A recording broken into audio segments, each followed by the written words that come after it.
नमस्कार, खबर 1 मिनट देख रहे हैं आप और मैं आपके साथ रंजना रावत। चलिए देखते हैं 1 मिनट में बिहार झारखंड की तमाम बड़ी खबरें। मानसून की बारिश से प्रदेश के कई जिले पानी से तरबतर हो चुके हैं। मौसम विभाग ने भी आंधी गरज ठनका के साथ बारिश की चेतावनी दी है। वहीं राजधानी पटना में जोरदार बारिश हो रही है। आकाश में काले काले बादल छाए हुए हैं और तेज हवाएं चल रही हैं। रिमझिम बारिश की फुहार से मौसम सुहाना हो गया है। वैशाली में जोरदार बारिश की वजह से लोगों को गर्मी से राहत मिली है। हालांकि बारिश की वजह से शहर में कई जगहों पर जल जमाव की स्थिति बन गई है। कई जगहों पर पेड़ गिर गए हैं। लोगों को आने जाने में परेशानी भी हो रही है। पेड़ गिरने से यातायात भी बाधित हो गया है। वहीं अररिया में पिछले 24 घंटे से लगातार हुई बारिश से सड़कों पर पानी भर गया है। कई जगहों पर जल जमाव की स्थिति हो गई है। हम आपको फारबिसगंज शहर के सदर रोड की तस्वीरें दिखा रहे हैं, जहां जल जमाव की स्थिति हो गई है। सड़कों पर घुटने तक पानी भर गया है। वहीं लगातार बारिश से नदियों के जलस्तर में भी बढ़ोतरी हो रही है, जिससे बाढ़ की आशंका बढ़ गई है।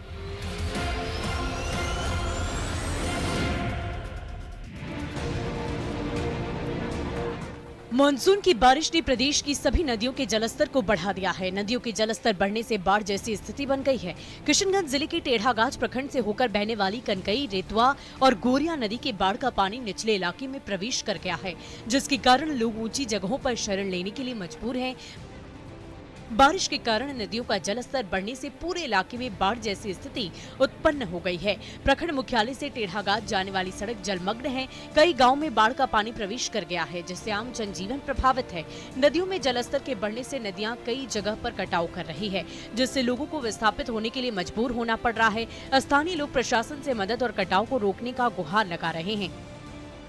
नाव की कमी के कारण राहत और बचाव में भी परेशानी आ रही है। वहीं फुलवरिया बाजार, कॉलेज चौक से लेकर मंदिर तक 3 से 4 फीट पानी लगा हुआ है, जिससे आवागमन पूरी तरह ठप है। वहीं कहीं कहीं तो पुल के ऊपर से भी पानी बह रहा।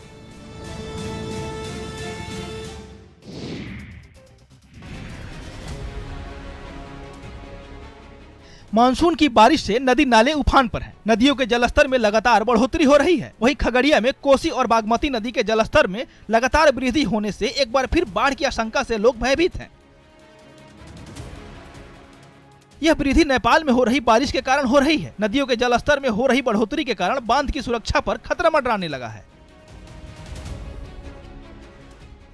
प्रशासन बांध की सुरक्षा को लेकर सतर्क है और कई जगहों पर मिट्टी से भरे बोरियों को रखकर संभावित कटाव को रोकने की तैयारी में जुट गया है। डीएम ने संबंधित विभाग को बांध की सुरक्षा को लेकर सतर्कता बरतने का आदेश जारी किया है।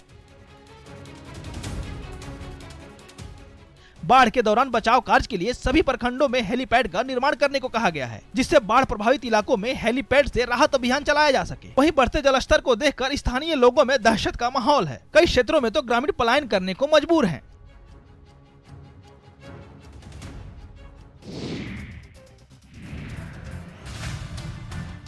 आरा के वीर कुंवर सिंह यूनिवर्सिटी का विवादों से गहरा नाता रहा है।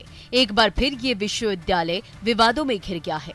ताजा मामला विश्वविद्यालय के भोजपुरी विभाग से जुड़ा है, जहां भोजपुरी विभाग के विभागाध्यक्ष की ओर से टॉयलेट, बाथरूम और क्लासरूम की सफाई का वीडियो जमकर वायरल हो रहा है।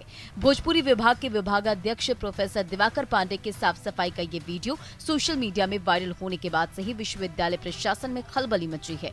दरअसल भोजपुरी विभाग का टॉयलेट साफ कर रहे प्रोफेसर दिवाकर पांडे खुद के वायरल वीडियो के बाबत विश्वविद्यालय प्रबंधन पर आरोप लगाए हैं। मैनेजमेंट ने 1.5 महीने पहले भोजपुरी विभाग में कार्यरत स्वीपर पंकज कुमार को भोजपुरी विभाग से हटाकर प्रशासनिक विभाग में क्लर्क के पद पर मौखिक आदेश से नियुक्त कर दिया, लेकिन उसके हटने के 1.5 महीने बाद भी अब तक विभाग में नए स्वीपर की बहाली नहीं की गई। उसी के विरोध के तहत उन्होंने टॉयलेट की सफाई की।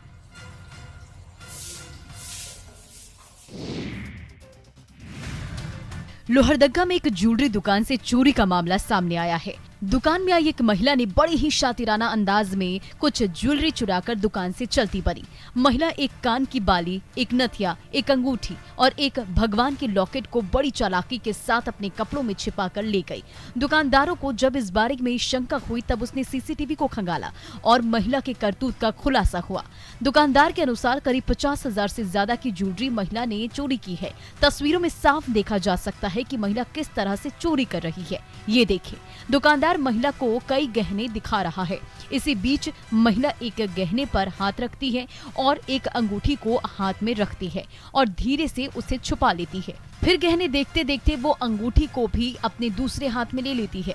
आश्चर्य की बात है कि ये सारी करतूत वो दुकानदार के सामने करती रही, लेकिन इस चोरी की खबर तक नहीं लगी।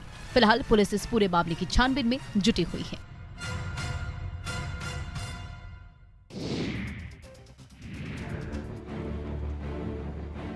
एक पैर से चलकर स्कूल जाने वाली सीमा अब अपने भविष्य के सुनहरे सपने बुन रही है। सीमा ने कभी परिस्थितियों से हार नहीं मानी।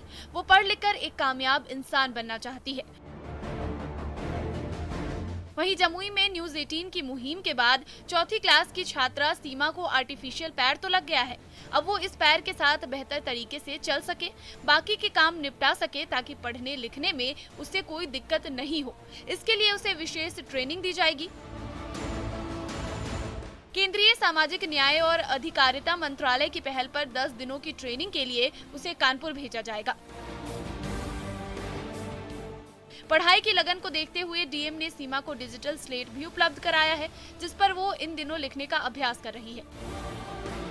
फतेहपुर गांव की ये महादलित बेटी अब अपने हौसलों की उड़ान भरेगी और ऊंचाइयों को छू पाएगी।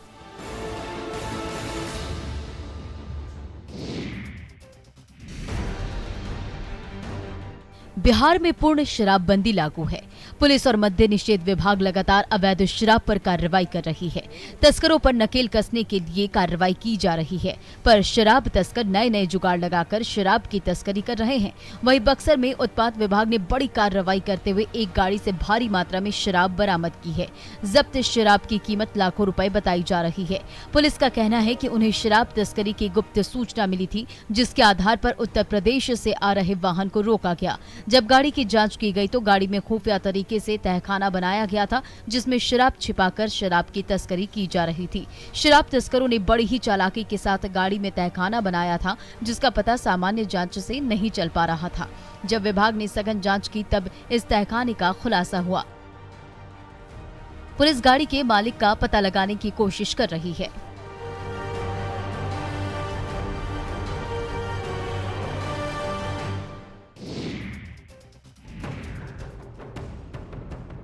प्रदेश के कुल क्षेत्रों में काले हीरे की चोरी लगातार जारी है। वहीं विभाग माफियाओं पर कड़ी निगरानी रख रहा है, लेकिन कहीं न कहीं प्रशासन कोयले की चोरी को रोकने में नाकामयाब होता दिख रहा है। वहीं रामगढ़ के कुजू ओपी क्षेत्र के सीसीएल आरा कोयलरी में अवैध कोयला चोरी का मामला सामने आया। वन विभाग और सीसीएल ने संयुक्त कार्रवाई करते हुए अवैध कोयला खदानों पर शिकंजा कसा है और खदानों के मुहानों को बंद कर दिया गया। इसके बाद कोयला के अवैध धंधेबाजों में हड़कंप मच गया है। जंगल क्षेत्र में अभी भी बड़े पैमाने पर अवैध कोयला जमा है। रोक के बावजूद मांडू और घाटू थाना क्षेत्र से बड़े पैमाने पर कोयले का अवैध खनन जारी है। पुलिस और सीसीएल की टीम लगातार कार्रवाई तो कर रही है, लेकिन कोयला माफिया कंट्रोल में नहीं आ रहे।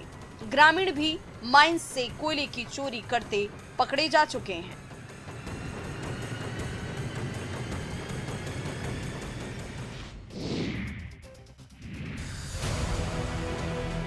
गुमला में करंज थाना क्षेत्र के तेतरबीरा गांव में रॉयल ब्रिक्स ईंट भट्ठे पर बुलडोजर चलाया गया। प्रशासन ने कहा है कि बिना पॉल्यूशन सर्टिफिकेट, सीटीओ आदि दस्तावेज के बगैर अवैध रूप से चलाए जा रहे हैं। इन सभी ईंट भट्ठों पर लगातार बुलडोजर चल रहा है। कई प्रखंडों में जिला प्रशासन की ओर से ईंट भट्ठों को ध्वस्त किया गया। प्रशासन की इस कार्रवाई से अवैध ईंट भट्ठा संचालकों में हड़कंप मच गया है। रॉयल ब्रिक्स ईंट भट्ठे के संचालक ने कोई भी दस्तावेज उपलब्ध नहीं कराए, जिसके बाद इस ईंट भट्ठे के खिलाफ कार्रवाई करते हुए जेसीबी मशीन से भट्ठे को ध्वस्त किया गया। अधिकारियों का कहना है कि प्रखंड में संचालित जितने भी अवैध भट्ठे हैं, उन सभी के खिलाफ कार्रवाई करने के लिए निर्देश प्राप्त है। अभी ये कार्रवाई लगातार जारी रहेगी। इस मौके पर सीओ के साथ करंज थाना प्रभारी सहित पुलिस जवान भी मौजूद रहे।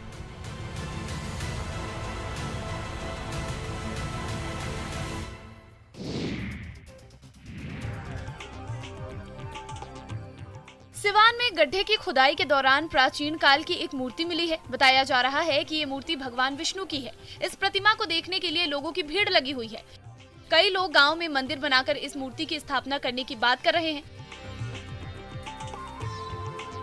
दरअसल आसवा प्रखंड के उत्तरवार टोला में खुदाई के दौरान भगवान विष्णु की 9वीं शताब्दी की अति दुर्लभ मूर्ति मिली है।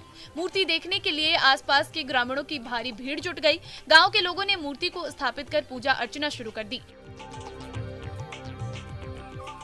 उत्तरवार टोला में हाल ही में तकरीबन 20 फीट तक जेसीबी मशीन से गड्ढे की खुदाई की गई थी। गड्ढे की खुदाई वाली मिट्टी से बांध बना दिया गया था। जब बारिश हुई तो ग्रामीणों ने मूर्ति देखा। करीब 1200 साल पुरानी भगवान विष्णु की अति दुर्लभ मूर्ति बताई जा रही है। प्रतिमा के मिलने से पूरे गांव का माहौल भक्तिमय हो गया है।